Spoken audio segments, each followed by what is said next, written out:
Hello everyone.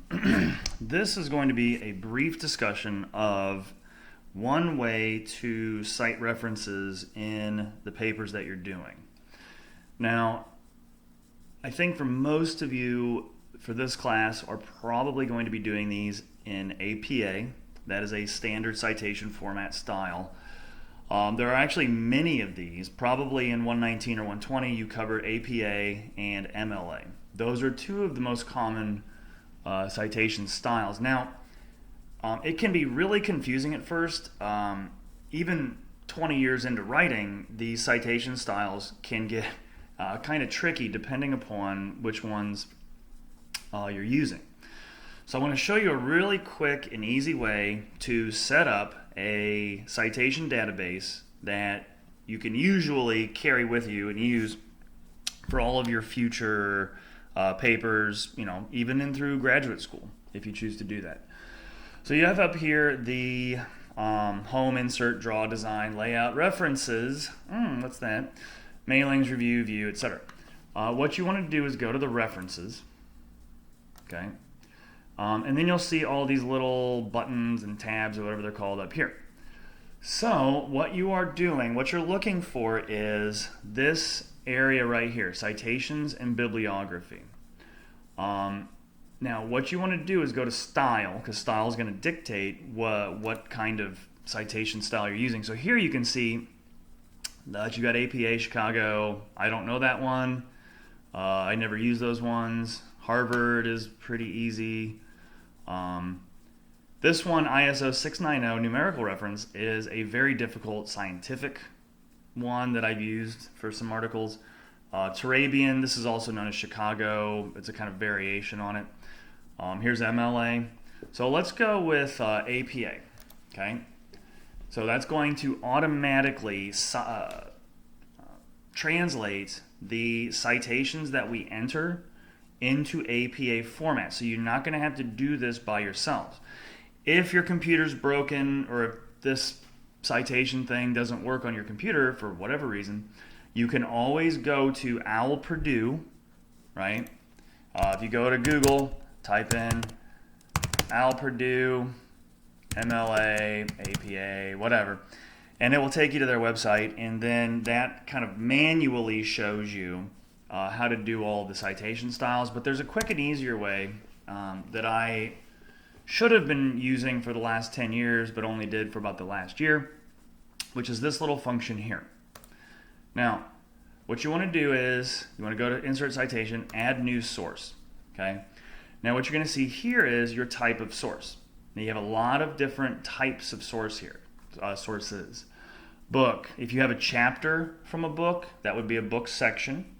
If you have a journal article, which we will look at in a little while in the class, this one, book and journal article, are going to be very common for you. Articles in a periodical. Conference proceedings you probably won't ever use until graduate school. A report, I believe that could probably be a government report. Website, document from website, okay? Now, journal article from a website, or an article in a periodical, that can be different from a document from a website. A document from a website might be a kind of popular article or something like that. An electronic source, okay? So you see there are a lot of different types of citations here. Art would broadly cover things like painting, sculpture, drawings, music, performance, and this can be any type, I'm assuming, performance that you've seen. A performance that you've seen online. Sometimes these things can become a little hybrid. Film, interview, a patent, a case, legal stuff, miscellaneous, I'm assuming would cover everything else. Okay, so let's say we want to cite something from a book. All right, now what happens here, and this is actually kind of important for your publication lists or your citation list. Notice down here, whenever you click into one of these boxes, author, title, year, city, it's going to give you examples of the format that you have to use here, okay? So when I put in author, let's say that I'm citing Susan Hack, okay? One of my favorite philosophers. So I put her name, now her name is Susan Hack, okay? but I have to basically reverse it. I have to list it always, and you should know this. I always have to list it by author's family name. Okay? So, there's the author's name. What's the title of the book? Evidence and Inquiry. Now, I don't have to put that into quotes or italicize it, because this program is going to format everything for me that I need it to do. Okay? So, year. Now, if I will hopefully try to show this in a separate tiny lecture. If you go to the beginning of most books, what you'll see is the publication page. Okay, and it's going to have a lot of smaller print on it, a lot of numbers, and they're all kind of different. It just depends on the publisher you're looking at. But very often you're going to see dates. Okay, now this book by Susan Hack has two separate copyright dates. Okay, 1993 and 2009. What that tells me is that the book was initially published in 1993, and then it was updated or edited or revised in some way. Sometimes it's that a new publisher buys the rights to the books and then they publish their own edition. So there's two different dates, 1993, 2009. If you are in doubt, always list the most recent date. Okay, when you go to that little publication page, it should be the second or third page in the book before the actual text. Okay, I'm looking here, you can't see it, but trust me, I can only see two dates. 2009 is the most current date. Now if you look further on that page, it's going to list the publisher, okay, and the city of publication. Now the city here for this book, it is published by Prometheus Books, and it's printed in the United States, and this publisher is located in Amherst, New York. Okay, so not the city, New York City, but rather Amherst. Okay, now Prometheus, what's the full name of the publisher? Prometheus Books. Now, sometimes you'll need to do this in this little tab, okay? Well, if you have like multiple authors on a book, you might have to list them, more of them up here. APA doesn't require state or country usually, but if that book has an editor, okay, if it's part of a volume, like if there's a 2-volume set, if there was a translator, sometimes you have to use these other formats.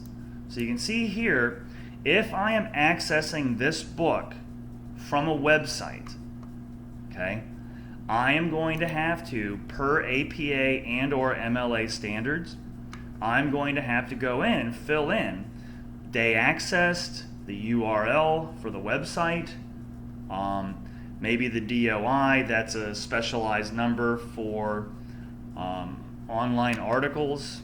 So it really kind of depends on the information you have available to you. Okay, so I've got, let's just say, this basic information that's all plugged in.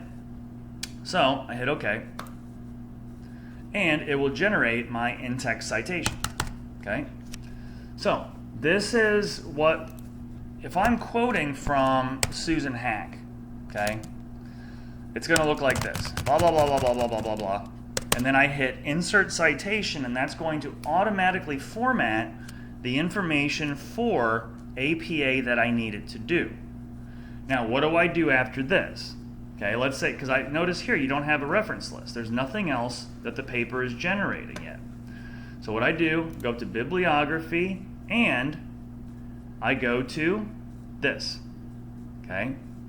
Now, works cited is technically what you would need for MLA. They all have a bit of a different name. You know, if it's called a bibliography, a reference list, a works cited, it's all basically the same thing. Okay. So what it should look like, I'll just go to references. I will click on that, and it will generate this. Oops. Well, if I had my cursor at the end of the, let's undo that. Okay, so I've written my paper, I've gotten all of my citations in there, I'm down at the bottom of the document, okay? Then I go blah, blah, blah, references, and it will generate this list. Okay, and you'll notice here, hack, comma, S, that's APA style, then the date, then the title, and then city and publisher. Okay, now let's say that I have to convert it to MLA. Notice here, this automatically changes your citation style.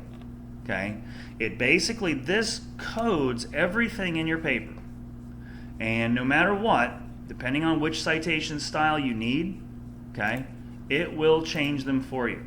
So notice here, Turabian has a slightly different flavor than MLA or APA.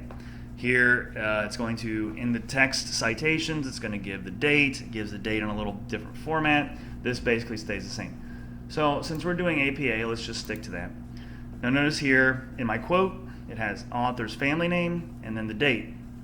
That refers me to the reference list, and then I find here, Hank, 2009.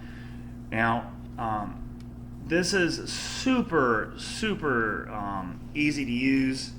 It will really save you a lot of time, and it's something that I don't normally tell to my freshman or sophomore students, because I want them to be able to do this stuff on their own to kind of understand it methodologically.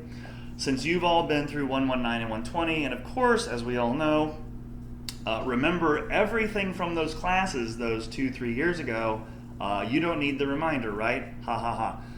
But this is a very useful tool. Now, if you get antsy and want to do more with this, then this is probably more for any of you doing graduate work. You can go to this, you can add on to Microsoft Word this, what would be called a program called EndNote. And this will actually, it's a separate program. You can see I have this up here. It's a separate tab, and what it does is it will basically create a giant library of all of your citations. Now, I wish I had done that through all of my articles and books that I've written, because I would then have, you know, thousands of references that I've used over the years, instead of typing them out by hand, one by one by one. So I'm actually kind of showing you guys something that I've only really started doing in the last year to 2 years. So here, EndNote will also give you, okay, different citation styles. This is really useful if you're using templates for publishers, because sometimes if you're doing a book chapter, the publisher will send you an EndNote file, and you will download that EndNote file. So for example, this one, Springer Basic number 2.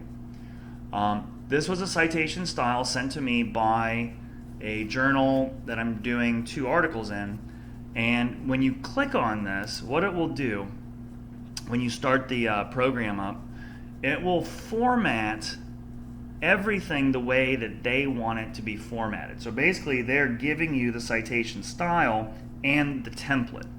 It's really useful to use. For this class, though, I think we can probably just get away with using this Citations and Bibliography tab, and then kind of keeping it more or less simple, because we don't want to get too complex. But if you do plan to go to grad school, I do recommend investing a little time in learning EndNote. The learning curve is kind of, if you're not too tech savvy like I am, it's confusing at first, but I have faith that all of you are smarter than me and can do it. So that is pretty much the format that I really want you all to focus on for this class. So everything has to be cited, of course, to avoid plagiarism, but this is one way of simplifying this process so you're not constantly having to look up citation style, and then you don't have to memorize a bunch of useless information, okay? And like I said, this allows you, this function here, the style function, allows you to switch between citation types, okay? So I mean here, this GOST, notice here the author's name is reversed, but now it's in block without a comma. The title, okay, is not italicized. It lists the type of reference, and then city of publication, publisher, date. So they're all a little bit different, but you can see that they basically contain the same information. Notice here, here's a different GOST version. So you can see same basic information, same basic citations. All it's doing is reordering the information presented to the reader, because when you cite something, the reference list, that's a citation for the reader. So that way the reader can kind of go in and figure out, where did this book come from and is it still relevant? And just as a side note, before I forget, in case I haven't mentioned it yet, the reason why APA and MLA, and those are the two, like I said, the two main ones, the reason why they're slightly different in this way is because in APA, it's the predominant citation style or variation thereof that is used in the sciences and social sciences. So if you're doing science or social science, the current value, okay, of your research is largely based on whether or not it's current. Okay? So if I'm doing a paper on, let's say, quantum physics or quantum theory, and I go and I say, okay, I'm quoting this article on quantum electrodynamics from somebody in 1930, right? Instead of 2019, 2020. Somebody else can look at that and say, well, okay, but that's an 80, 90-year-old reference. Your reference list is not really up to date. And so therefore, that's why the date in APA is a lot more important. Okay, because the readers want to know that whatever you're citing is relatively current. Now, you'll notice that in MLA, there's no date listed in the text of your citation, of your paper. And then here in the reference list, or the works cited, the date comes at the end. Because in MLA, it's the predominant citation style for the humanities. Okay, and in the humanities, we don't really care much about dates because we read texts that are, up to 4,000 plus years old, like Gilgamesh. So dates aren't really all that important in the humanities, whereas in the sciences and social sciences, having current research is very valuable. So these little variations are technically quite important, but for this class, I would say just stick to APA. Anytime you have a new citation that you have to put in, you just hit this, add new source. Let's say, hold on, I'm going to grab another book off the shelf here. Okay, one more, just to kind of show you how this works.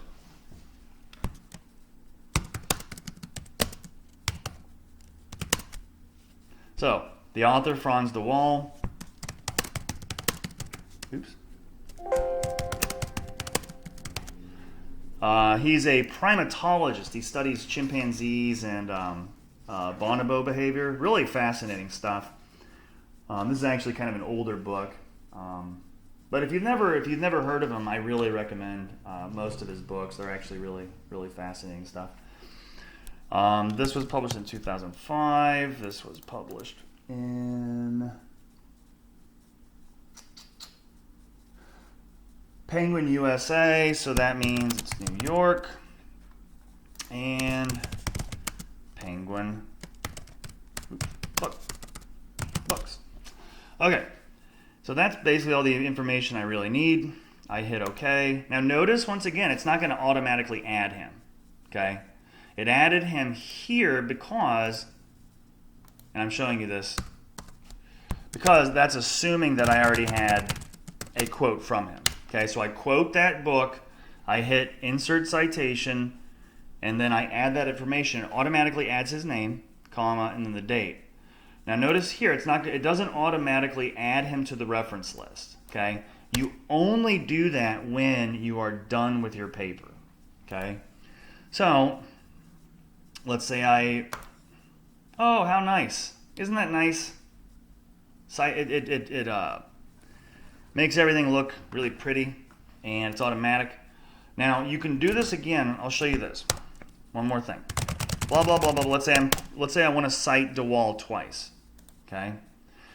In this document that you're using, when you add these authors, it saves them in this little compartment here.